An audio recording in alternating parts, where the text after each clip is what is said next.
Yo, what up, mungos? Man, you always gotta be cackling. I know. It's just so, it's just so funny. I'm sorry. Yo, what up, mungos? I'm not ready for. I'm trying to accept that. This it's is good. our. I'm not saying it's bad. This is our intro. Damn. I didn't know that. Well, it is. Okay, what up, guys? It's been a while since me and D1 recorded one of these. No, we recorded one last week. Still. Oh yeah. A week ago, man. We weren't even thinking about doing this because today is my birthday and it's D1's birthday. Y'all better tell her happy birthday, even though if it's late or not. I will literally come to your house and go in your kitchen and make you some fucking Totino's pizza rolls and just stand at the foot of your bed and be like, do you want some? Do you want some? And if you say no, I will literally throw them in your face, including that hot ass fucking pan. But if you say yes, I will hand feed them to you, then proceed to tickle your fucking feet. So y'all better tell D1 happy birthday. that was so out of pocket. No, I don't like to celebrate my birthday because of reasons. Too bad. It's May 12th is D1 day. I don't give a shit what anyone says. If it's your birthday today, happy birthday, but it's not your day today. It's D1's day. Anyway. Yeah, as a recording, it's May 12th, and we're not going to record a podcast next week because I'm going on vacation. She's fucking leaving me, guys. I did not say that. I'll be back. She's leaving me. I'll be back the week after. Still. That is like the horrible thing ever, Leon. How dare you? Okay. Oh my god. Anyways. So yeah. Of course, my name is Modi. Or Moshi. Like, I kind of prefer Moshi because a lot of people, like, they ask me whenever I'm playing online because I'm a gamer. Hey. They'd be like, is it Mori? I'm like, bro, at this point, just call me Moshi. Yeah. And that's what they call me now, so Moshi. Anyways, so today we are going to do it's basically an unsolved mystery. It's not a crime, pretty much kind of is, but it's unsolved. This case has been unsolved for 33 years. Holy shit. Mm-hmm. Are you looking that up on Wikipedia or Unsolved mysteries Unsolved Mysteries? at Wiki, of course. I have my own little things, but guys, the reason why this one's so special is because it happened in our town. I saw it. I was like, oh. It happened in our town. Oh. We live in a little shitty ass fucking town in Belen, Yeah. Mexico. We live in won't say Mexico. where. Yes, we exist. No, we're not part of Mexico. Yes, we speak some Spanish, but we are not Mexico, so I'm sick and tired of y'all saying that if we are from Mexico. We are not, okay? I don't know Spanish. Wait. ¿Cuántos años tienes? ¿Cuántos años tú tienes? I'm just kidding. I'm just kidding, guys. Anyways. So you're on Wikipedia? Yes, Okay, ma'am. period. So, this case, it's called the Tara Calico case. It was literally in New Mexico and in Florida, 1988. So keep in mind, my mom was 8 years old when this shit happened. That's how old my mom is. My mom? I think she was 8 years old too. My mom, this woman, if she was alive, she should be in her 40s? No, she was 19. Oh. She was 19 when this happened. Like 50s, 60s? 50s, 60s. Yeah. Um, Because she was born in 1969. ooh, The best year. Girl. Okay, so her real name, she goes by Tara Calico. Her location where she got abducted and her place of birth was in New Mexico, and her, like, where she lived was in Belen. That's where we live.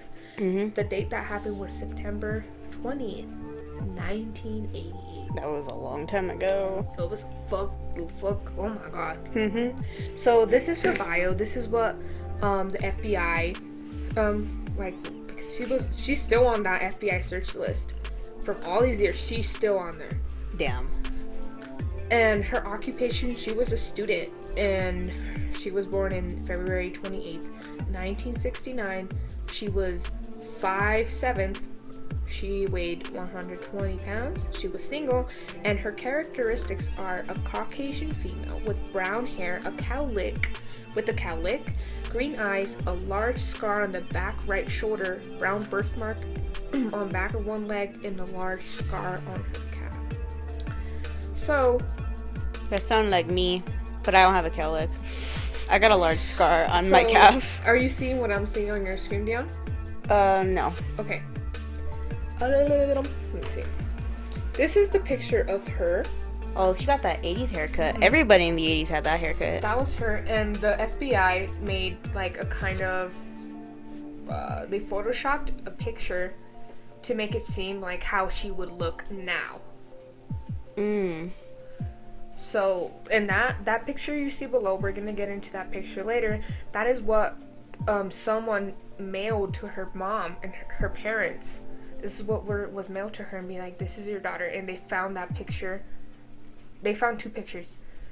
That one got sent to their parents here in Belen. Mm-hmm. And that one was found in a fucking gas station in Florida. Ooh. And in the back, if you see, there's another kid too. Oh my god. Mm-hmm. How old was she? She was 19 years old. Oh my god, my age right now. Yeah, so I'm 18. Dion is 19. As of today. I'm gonna turn 19 in a few weeks. Like, this could happen to anyone. For real. This shit could happen to absolutely anyone, right? So let's get into the details about the case. 19-year-old Tara Calico was a sophomore at the University of New Mexico. At approximately 9:30 a.m. on September 20th, 1988, she left her home in Belen, New Mexico, to go on her regular 34-mile bike ride. She rode on her neon pink Huffy bike with yellow control cables and sidewalls on her usual route along Highway 47. I go that way to school. And if you're a listener of us and we know you in real life, or you live here in Belen or live anywhere like in New Mexico or know your way around New Mexico, that highway is currently the Manzano Expressway. Yeah, that expressway is so creepy. Long. Yeah, it's so creepy. It's so long. It like when I'd go to school, because I go to, well, I'm not going to disclose where I go to school, but when I go to school and there was like construction on that road, it was kind of eerie during the day. Mm-hmm. And also, I was listening to like a disturbing book on Audible. Yeah. Audible, please sponsor us. Yeah, that highway is freaking creepy as hell. Whenever I used to go with someone to those mountains in the back, we would ride in the night because they would take me to their grandparents' house, and it was scary. Yeah. And me alone, I used to go on there just to see. I'm pouring water. Just to like go to this other place called Mountain Air. Yeah. It's passing this tourist place called Abel. It's Abel Ruins. And it would be creepy. Yeah. No cars. I think the only time I went down that road was, so I was in drama in high school, and we would go visit the Valencia High School. Mm-hmm. And I wasn't alone. I was with a couple people because like some of them couldn't drive, so I offered to drive them. Mm-hmm. And the sun was setting, and I was like, ew. It's just that like feeling like, if you ever rode down Highway 47 or the Manzano Expressway, mm-hmm. Let me tell you, that shit is scary. I've seen shit on that fucking highway when it comes to like dead animals and stuff. Yeah. Right.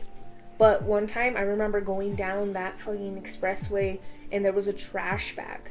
Ooh. And it looked like it was ripped open, and you saw parts mangled parts, right?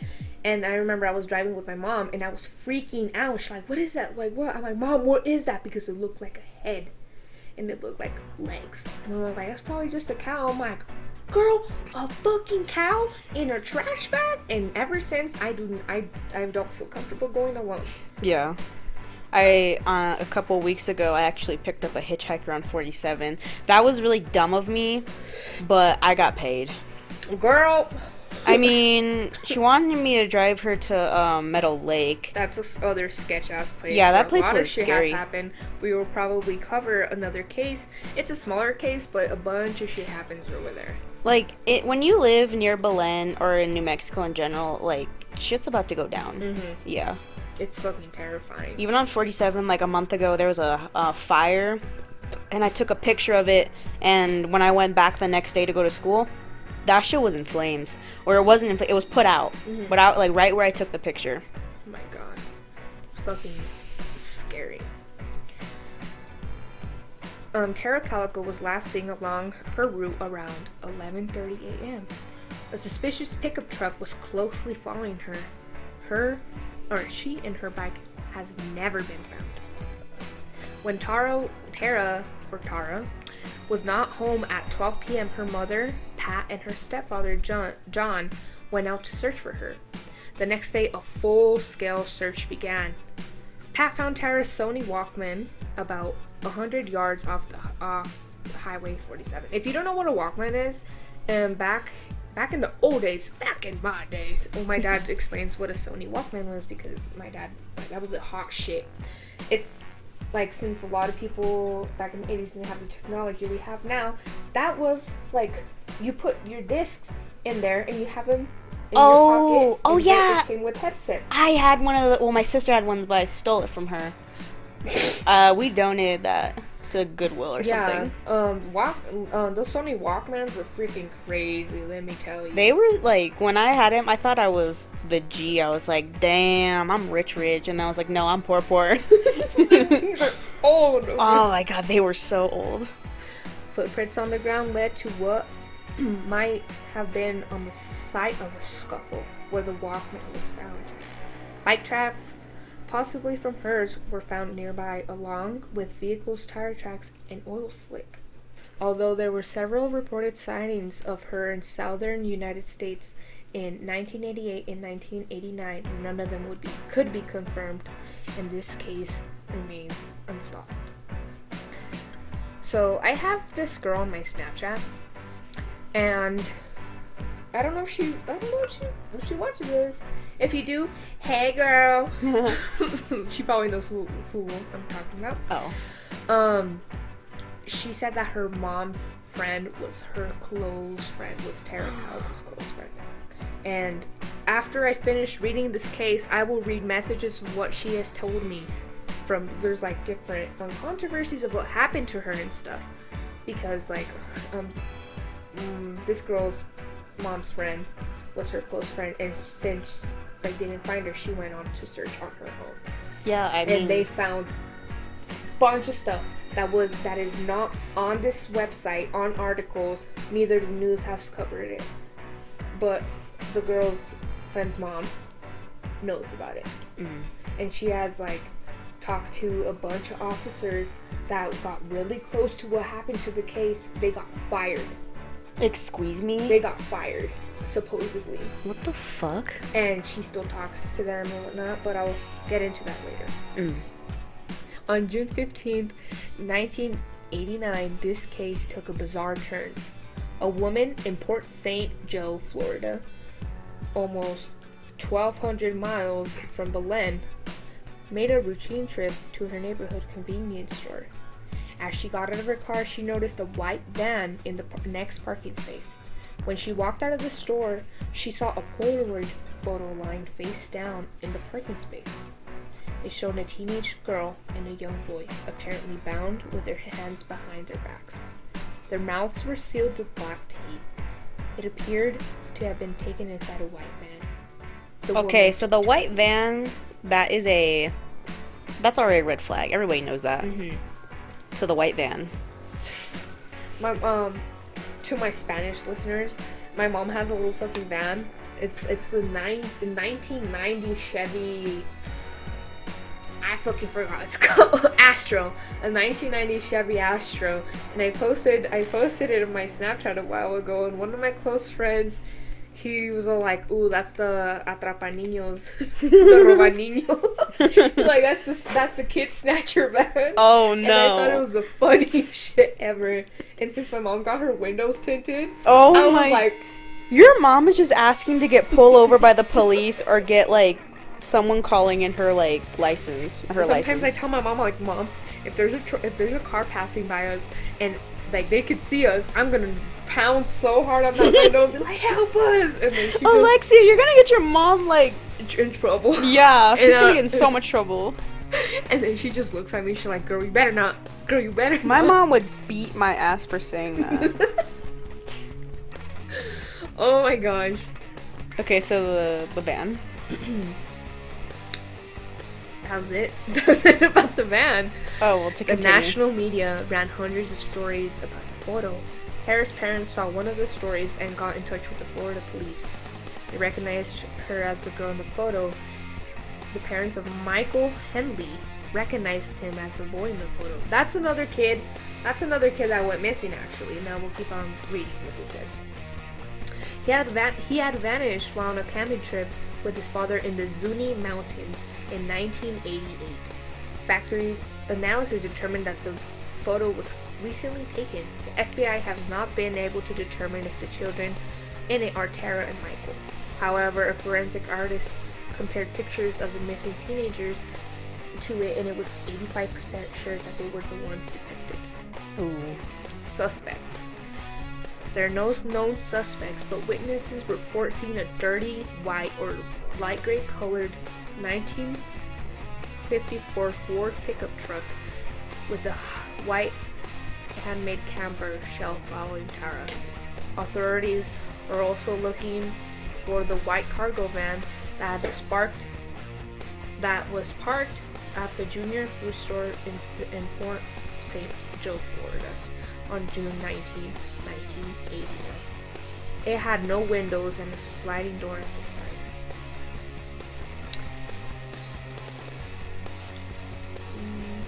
This case first aired on the September 20, 1989 episode of the 1-year anniversary of Tara's disappearance. So here's the results of it. This article is very small. Doesn't really tell you a lot of the details about it, but like I said, I was mentioning before, I have more details, conspiracies about what happened. Results. It is unsolved. It is no longer believed that the boy in the photo is Michael, since his remains were found in 1990, just a few miles from the campsite where he was just last seen. That is so sad. Authorities believe that he was not the victim of a kidnapping or foul play, but instead he died from prolonged exposure to the wilderness after getting lost in the forest on a camping trip. His disappearance is no longer considered to be connected to Tara's. The Calicos moved to Florida in 2003. Sadly, Pat died in 2006, and Tara's biological father died in 2002. Before I continue, do you know how fucking sad that is? Yeah. Because I'm not gonna sound fucking rude, but there's a really high possibility that she died. Yeah, because... That she died, in 1988. Yeah, because, just, watching, criminal shows and, the unsolved, things on cable or whatever, they always die. Mm-hmm. And there's nothing, no evidence or anything. Mm-hmm. But since her both parents, mom and dad, passed away, there is no people looking for her besides her quote-unquote friend. Yeah. Do you know how fucking sad that is? Yeah, just, when you die, you just, you never see your kid again after all those years. That's, that is so sad. If they believe in a God, and if she, died or something, they probably see her, Yeah. But there's always this chance that she's still alive. Yeah. But that is very, very slim. Mm-hmm. Kidnappers, they're not that merciful. Mm-hmm. They all, sometimes, rarely, they all, they... Just fucking be like, okay, shoot, get out. Yeah. Well, that's really rare. That is so rare. And what's more shocking is that this happened in our hometown. Yeah. And I never hear anyone talking about it. Well, it was so long ago, but still. I know, but There was something in my head, right? Yeah. Like, since there was a huge fire a while back here in town, Mm-hmm. people were like, we're never gonna forget this, we're never gonna forget that. I'm not trying to compare her case to a fire. Yeah. But they're gonna end up forgetting what happened. Yeah. Because it was so long ago, and we weren't born in the 80s. Mm-hmm. We're very much young, so like obviously we wouldn't remember. We wouldn't. That sounds harsh, but like we wouldn't really care because we didn't know. Mm-hmm.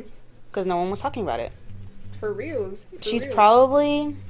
Because you know how, like, when you walk into Walmart or any grocery store, they always have, like, the missing people? Mm-hmm. Even at my school, they have missing kids. Mm-hmm. Or not kids, well, adults, but they're still pretty young, so I Mm-hmm. consider them kids.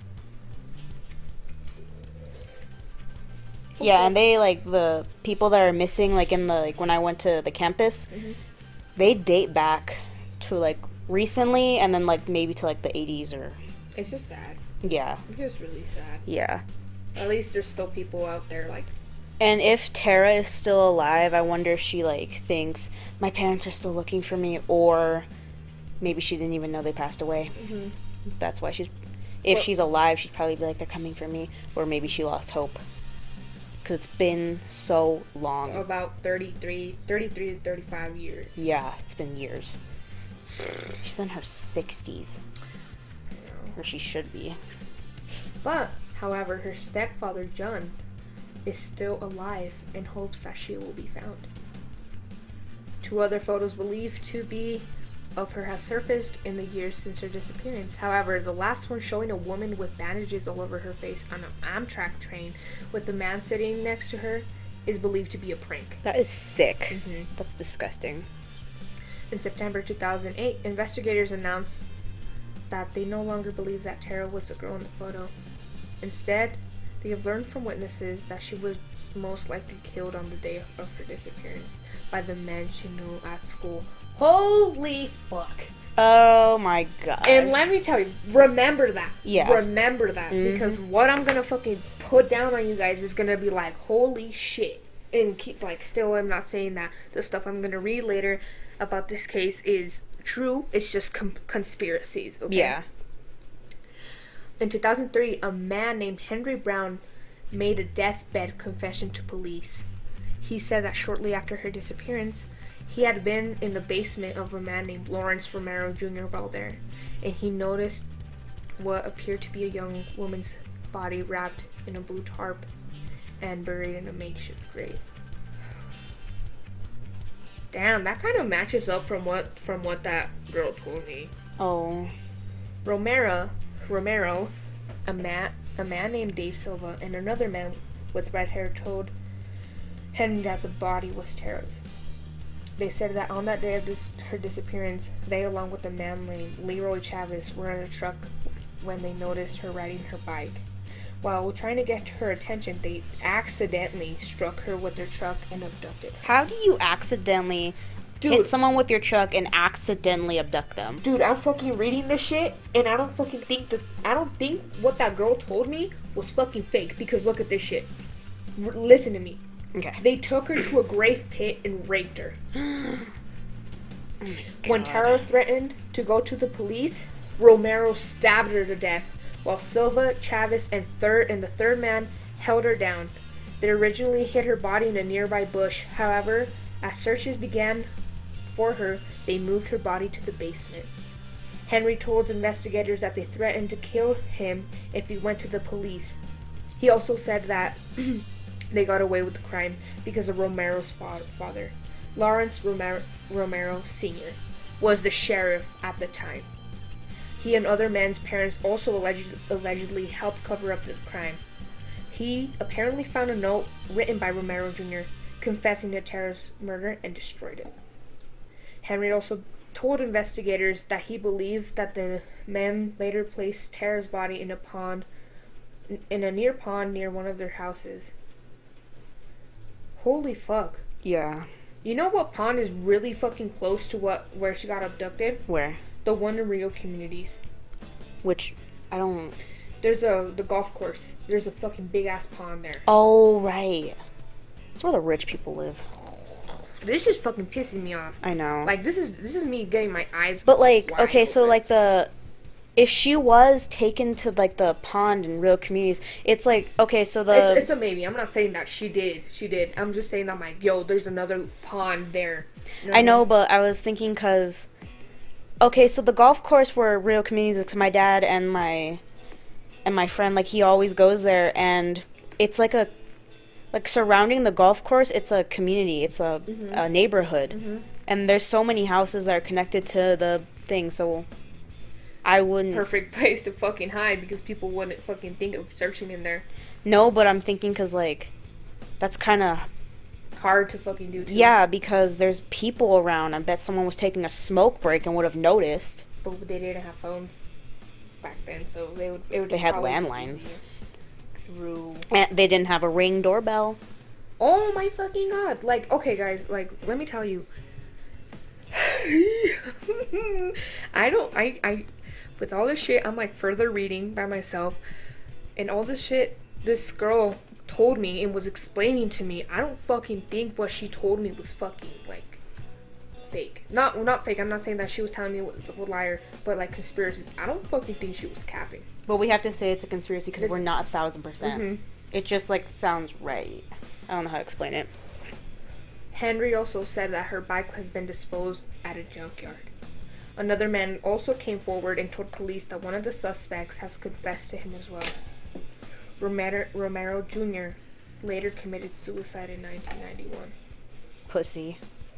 Despite the testimony of the witnesses, since Tara's body has never been found, no charges have been filed against the other suspects. In 2019, a friend of Tara's... 2017. A friend of Tara's, Melinda Esquivel, created a podcast and started her own investigation into this case. Let me fucking tell you! Oh my I think God. that's the fucking... I need to fucking text this bitch. I'm like, is your mom's friend Melinda? Oh, no. I don't think... Melinda? Holy shit! Dude. Bro, I'm like having the biggest fucking mindfuck, right? Oh my god. Let me read this shit again. In 2017, a friend of Tara's, Melinda Esquivel, created a podcast and started her own investigation into this case, along with Tara's sister, Michelle. They are currently working on a documentary about it. In October 2019, the FBI offered a $2,000 reward for information leading into the solution. Oh wait, so they already made the documentary? Or it's still in the works? I believe. Because the way I read it, it sounded like it already came out in 2019. Yeah. We gotta find it. It's probably on Netflix. Netflix got all the documentaries. Dude, and that's all the fucking article gives us. Okay. Dude, pull out your receipts. Let me pull out my fucking receipts. I hope we don't get targeted for this. I don't. I doubt. Well, I don't know. I can't say no. It's Belen. Come after me. I live in the middle of bumfuck nowhere, bitch. Anyways, let me go up. So I have what this girl told me about. I'm still trying to see if she'll let me use her name, unless she wants to remain anonymous, because I respect. I mean, if she doesn't, I could always like distort her voice if she wants. Mm-hmm. I just gotta figure out how to do it. Okay. So I'm just reading the messages I got from her. So please bear with me if I already covered this. I'm just reading what she fucking sent me. Quote, because I'm quoting her. I don't know if you know about it, but around the 80s and 90s, this girl Tara rejected a man, and his ego was so hurt that he tracked her down. She would ride her bike down the Manzano Expressway every day, and he ran her over and put her in his truck where some other men were waiting. They beat her and they gang raped her until she died. There was so much evidence of it, and the people who did it, but some of the perpetrators had a father who was a sheriff, and he helped cover the case. My friend's mom was doing her own investigation in it. She was an EMT, and she knew some police officers that got fired after they got too close to the truth.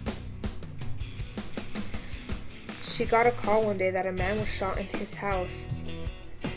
But when she arrived on scene, it was a suicide. He saw an officer reading his suicide note, but he put it in his pocket and didn't turn it in. She got a bad feeling about it, so she wanted to investigate it more.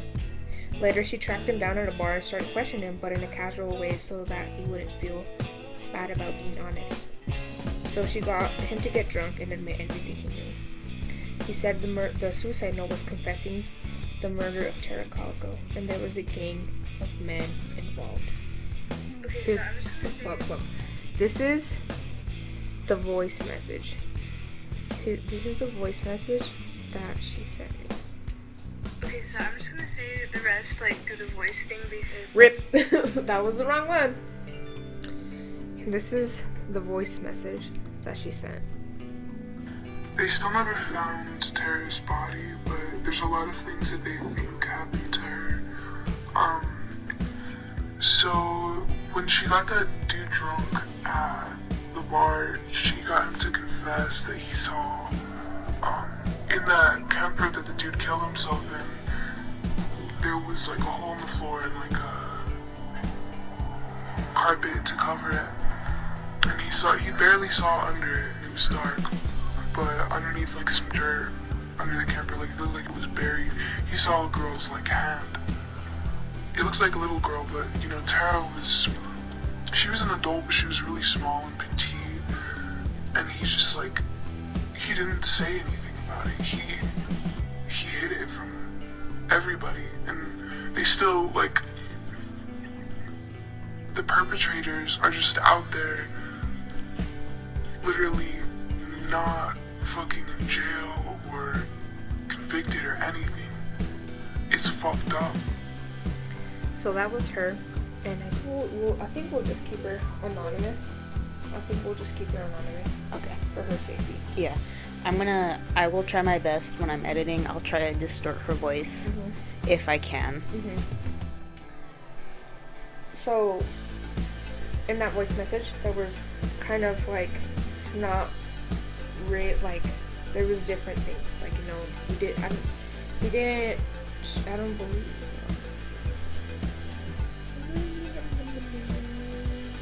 Yeah, it doesn't say here that he committed suicide in his house or anywhere, right? So there's like a lot of like, oh, this isn't matching up. But like, don't take this girl's words. It's just a conspiracy since this is unsolved. Don't, like, if you find out who this girl is, please do not like send hate to her, okay? So, like, that shit is just like, this is probably like, sure, there's other cases that we've covered and they were like kind of fucked up, but this one, since it's happened in our town and I'm seeing all this shit that I thought was a conspiracy that she told me and it was true, you're like, yeah, it kind of lines up, but we cannot say for sure. And I'm kind of just like, whoa. Yeah. Like, holy fuck. It kind of like, I know Belen, it's very not creepy, it's a very criminal activity town, and it just makes me feel like a little uneasy because we live here. Yeah. Like, ooh. Well, both of us, we don't live in the town of Belen, but we're near it, so we're basically Belen. Pretty much. Yeah. And the fact that, like, I go to school and I take 47, like, it's gonna make me feel, like, I know crimes have happened on that street, like, I know for sure, but, like, this just makes me feel very uneasy. I'm not going to school. Well, actually, I'm getting a job at the school, but still, it's, like, it makes me very uneasy. This whole case, like, for other people listening that aren't from New Mexico or the town we're from, like, you'll be like, oh, it's just another one, you know. But me and D1 have been raised in this town ever since we were little kids. I was a baby. I was born here. Well, I was born in Albuquerque, but, you know. Same too. But it's just like, what the fuck? You're like, bro, oh my god. Like, so many terrible things have happened in New Mexico. I think, like, like in Albuquerque, this isn't Belen, but like it's very close to Belen. But Albuquerque has the highest crime rate in the country, I think. We believe. Yeah, we In believe. 2017, it was, Yeah, it was confirmed that Albuquerque had the highest crime rate. especially in the war zone. If people don't Oh, know yeah. where the war zone is, holy shit. Holy shit, bro. It's just so fucking scary. It's so scary. Yeah. But just like me taking in from this article and what that girl said, it's just like, fuck. I know. It could literally happen to anybody. But like what I said about like Tara Calico being dead and what happened to her is kind of conspiracy too, right? But like from the bottom, from what I text, like this guy confessed to it, right? He confessed to it. They still don't have no forensic evidence, no fucking evidence. They don't even know where her body is, so we don't know if what they were saying was bluffing Mm-hmm. or it was real, and we might never ever know. Or that guy, like, this is my thinking. So that guy that confessed on his deathbed, who knows if the people that actually did it, who knows if they, like, threatened him. Mm-hmm. But either way, he was on his deathbed. And sometimes when people are on their deathbed, they say shit. Mm-hmm. Like, they'll say, like, maybe something that's true, maybe something that Because isn't. they're dying. Yeah, because they're dying. Maybe they wanted, like, 5 seconds of fame or some sick, twisted shit like that. But you can't really know because he's dead. Mm-hmm. He's not a reliable source anymore. I don't know, man. Like, from we've only covered a few cases. This is gonna be our fourth one, right? Yeah. This one kind of hit different, Yeah, this one hits different. way differently, Yeah. especially because Tara was oh rip, it died. Since Tara was 19 years old and we're close to that age, you're like, holy fuck. Yeah. God. Like, technology has progressed and there's cameras everywhere, but still, that shit can happen to anyone. There's always blind spots in the cameras, and sometimes cameras are not reliable because they'll crash or whatever. Mm-hmm. Or some shit like that. Or someone can manipulate him. Yeah. Holy crap, dude. You know. Jesus fuck. Do you want to end this episode here? Do you Yeah, want? man, I'm like kind of. Okay, we're not gonna have any hot takes because we're still a little, eerie about this, so. Yes, I'm fucking scared to drive home. I know. Me too. I gotta take my dog home. Rip.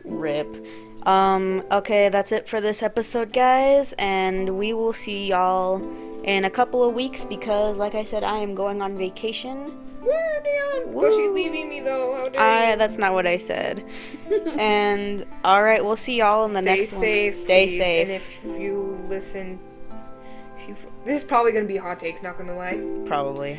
If you live in the same city we're in, and if you actually know any information about this case, please contact the police. Yeah, please turn it If you in. live on the Manzano Express, near the Manzano Expressway, Be or careful. know anyone who lives in the Manzano Expressway, be careful.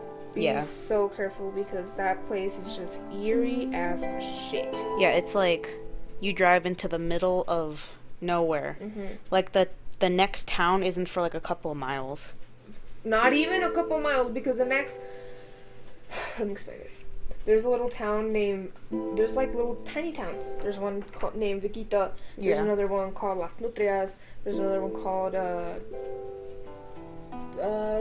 Contreras, and then there's La Joya, Yeah. and then there's Bernalillo, Yep. and then there's Socorro. But Yep. that's just going south. Yep. If you go east, east. Yeah. That's north. South. East is going up to real communities. East. East. Okay, so if Are you you thinking of like, west? West is okay. Yeah, that's east. where the. So if you take east, there's a town named Mountain Air, and let me tell you, there's so many fucking cases in Mountain Air too. It's so fucking crazy there, and like it's just. But you're driving on the Manzano Expressway. There's no exit. You have to go straight until you hit the last of the Manzano Expressway, I believe, Mhm. and you turn left or right. If you turn right, you're going down to Bernalillo, La Joya, Veguitas, Las Nutes.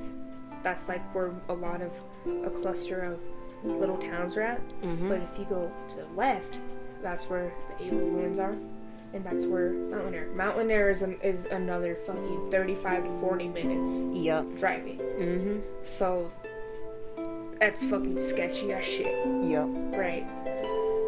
But I'm not gonna get into it that much because I'm fucking just pooped out because of this fucking case. I know. Had so much fucking energy before recording this case. Now I'm just pooped out. Yeah, for real. All right. Thank you guys for listening. Well- Please subscribe and like this video. And if you have any other cases you'd like us to cover, please comment down below.